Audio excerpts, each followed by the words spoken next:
Hi! Isasama namin kayo today. Pupunta ulit kami sa bukid. Ito nga pala yung aming biyahe kaninang umaga at nandito na po kami. Siyempre, nag-magic. Yun na nga mga kablog-blagan. Ang laking tuwa ko nga nang makita ko ng aking mga cucumber.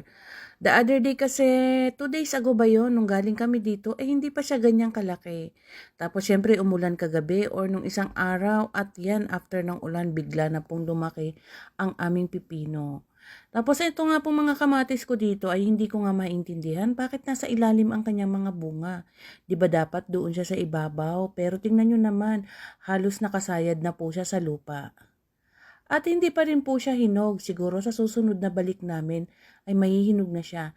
At yun na nga po, kinuha ko na nga po itong dalawang aking pipino. Dahil pagbalik namin, baka naman mahinog na.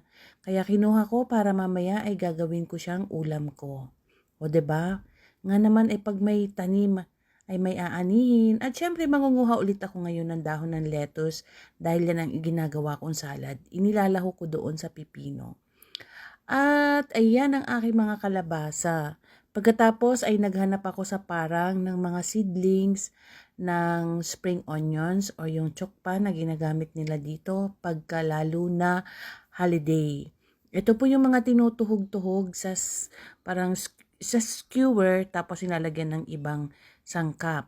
Dahil mahal nga naman yan kapag yung talagang holiday na mismo. So sabi ko kay Mister, habang ikaw yung nagagamas dyan, ako'y mamumulot muna dahil ang dami na naman po nilang tinapon. Opo, yung kapitbahay namin dito, kasi nga hindi sila lagi na dito. Pagdating nila, it's either nalanta na or lipas na yung tanim nila, itinatapon na naman nila doon sa kanilang pinakantapunan. So yun yung mga pinupulot ko. At habang si Mister nga ay nagdadamo, nililinisan niya naman yung mga puno ng persimmon.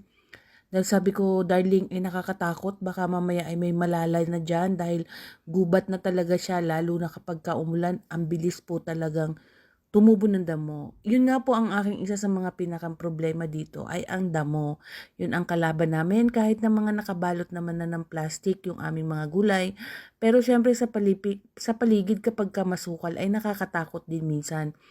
Lalo na nga't minsan ay kasama ko si Tutoy yung kamilang dalawa dito kapag may pasok si Mister. Kaya sabi ko yan, darling.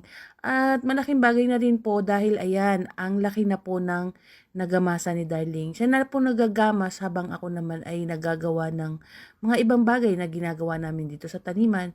At ako ang nagdidilig ng aming mga tinanim. Tinanim ko na rin pala yung mga pahabol kong seedlings. Yun lang for today. Bye!